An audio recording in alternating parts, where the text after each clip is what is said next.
السؤال الثاني: ما رأيكم في نسب السادة باعلوي؟ ثابت بالإجماع، ثابت بالإجماع، باعلوي ثابت نسبهم عندنا بالإجماع، لم نرى أحدا يشكك فيها عبر التاريخ.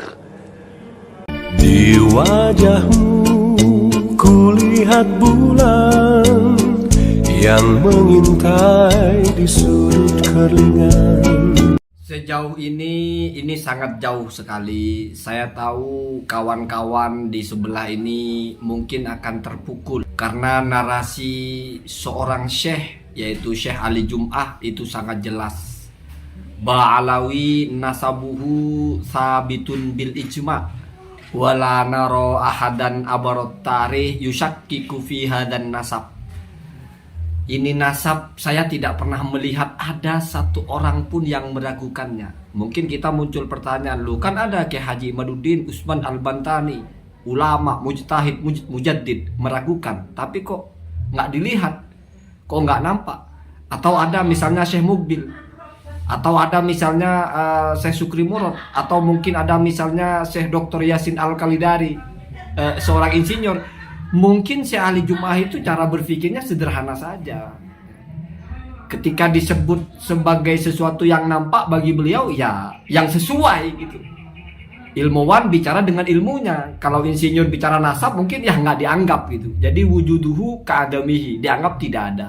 Kalau punya Kiai Haji Imaduddin mungkin kitabnya belum sampai ke Mesir. Yang versi bahasa Arabnya mungkin belum dibaca.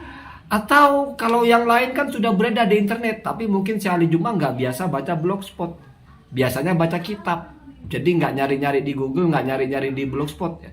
Sehingga kalau tidak dalam bentuk kitab, karena punya Sukri Murad juga bukan bentuk kitab, punya Syekh Mukbil juga patahan-patahan narasi saja. Kemudian apakah Kiai Haji Imaduddin akan merubah pendapatnya setelah mendengar pernyataan seorang mufti ini? Ya saya kira enggak. Jangankan satu ya. Walaupun seluruh dunia kan juga enggak berubah. Dan bukan itu maksud saya. Saya tidak bermaksud biar Kiai Haji Imaduddin berubah pendapatnya dengan masalah ini. Karena itu tidak mungkin berubah juga ya. Tidak akan ada yang berubah. Saya hanya berpikir dua hal saja di sini. Yang pertama adalah apa kira-kira yang akan ditulis oleh Kiai Haji Imaduddin menanggapi ini. Apakah Syekh Ali Jum'ah tidak paham fikih?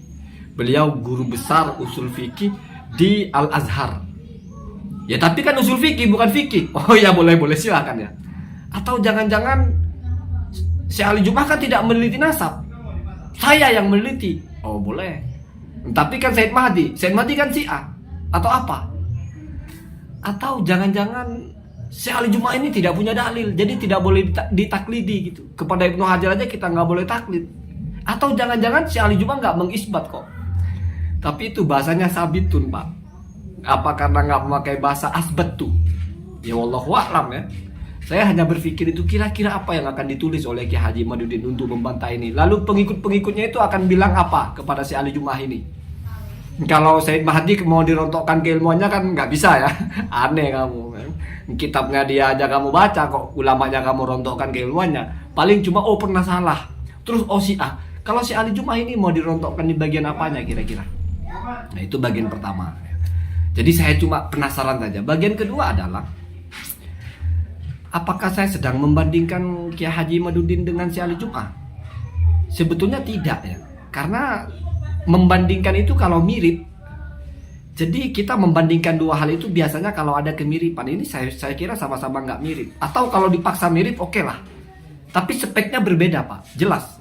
Kita misalnya kita sejajarkan ada mobil Honda, mobil Yamaha lagi, mobil Toyota, sama-sama mobil mirip. Oke lebih spesifik lagi, brand Honda dan Toyota berbeda. Sekarang lebih spesifik lagi, sama-sama Toyota.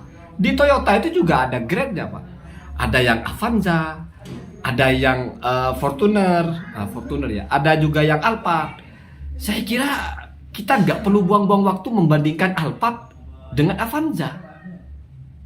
Mungkin sama-sama ulama, mungkin sama-sama mufti ya. Tetapi kita lihat levelnya. Syekh Ali Jum'ah itu mufti Mesir, negara, mufti negara. Kiai Ahmaduddin mufti kabupaten atau provinsi ya, Banten. Oke lah, sama-sama mufti, tapi kan beda levelnya. Terus keanggotaan atau keulamaannya di mata dunia, Syekh Ali Juma itu Pak, anggota Buhus Al-Alamiyah, anggota Komite Ulama Internasional sampai sekarang masih. Beliau profesor ya. S3-nya itu berlipat-lipat ya. Yang secara belajar di Al-Azhar, tetapi ada yang honoris causa juga dari 2 kampus. Jadi doktornya tiga gelar ya. Jadi mau dibandingkan apanya? Dan memang kajiannya di ilmu agama. Kalau yang mendukung tesis ini misalnya ada juga profesornya, tapi profesor di bidang politik misalnya. Ada juga doktornya. Doktor di bidang apa? Jadi mari tidak perlu kita buang-buang waktu membanding-bandingkan 2 hal yang sudah jelas-jelas berbeda. Saya membandingkan aja enggak, apalagi mau mengunggulkan yang mana, tidak perlu Pak ya. Tidak perlu, karena kadang-kadang ada benarnya juga itu. Matahari itu kalau bagi orang buta ya nggak ada sinarnya Pak. Gula atau madu kalau kamu mati rasa, ya itu nggak ada rasanya, nggak pahit, nggak apa. Apalagi kalau sedang sakit, pahit semua. Jadi mari, saya hanya ingin ajak kawan saya 1-2 orang itu yang mungkin ngeblank di bagian ini, bingung mana yang benar mana yang salah, kecuali yang katanya awam tapi berani mentarjih mana lebih benar mana lebih salah, buta warna tapi berani menentukan mana yang lebih merah mana yang lebih putih tapi buta warna. Nah itu banyak yang begitu ya. Maka saya ajak yang buta warna tetapi tahu diri gitu. Kita lihat ini siapa sih. Kita kalau membatalkan Balawi ikutnya siapa, kalau kita meyakini Balawi ikutnya siapa, itu sudah paling aman. Nggak pakai hujah-hujahan ribet-ribet. Baca kitab kamu nggak ngerti juga ya? Ya nggak ngerti. Kalau yang ngerti ya bagus ya. Karena kadang-kadang banyak orang yang berpendapat itu katanya dia tidak bisa verifikasi tapi yakin sekali itu benar. Ketika ada orang juga bacakan kitab, dia yakin sekali itu salah, padahal tidak mampu memverifikasi mana yang sesuai dengan yang dibaca, mana yang sesuai dengan kitabnya. Berarti modalnya itu modal apa Pak? Kan modal menerka-nerka. Cuma menerka-nerka kok sebegitu pedenya gitu ya, sebegitu yakinnya bahwa tidak mungkin keliru, sehingga begitu berani menghina-hina orang, begitu berani menarasikan cacian-cacian, palsu, pendusta, ngaku-ngaku cucu Nabi. Padahal cuma dengernya dari mana? Ketika memverifikasi kitabnya benar nggak ini nulis dengan benar, sudah kita buktikan. Seringkali terjadi hal-hal yang miss, entah disengaja entah tidak. Tetapi kenyataannya kan nggak ngaruh. Jadi pada akhirnya kamu kalau suka Avanza ikut, terserah silakan. Suka Alphard ikut silakan. Tapi jangan lalu teriak-teriak, ini lebih mahal, ini lebih keren, ini lebih canggih. Jangan Pak, jangan. Karena kadang-kadang hal-hal itu bukan hanya lucu Pak, tapi di bawahnya lagi. Allahumma hadina hadasabil.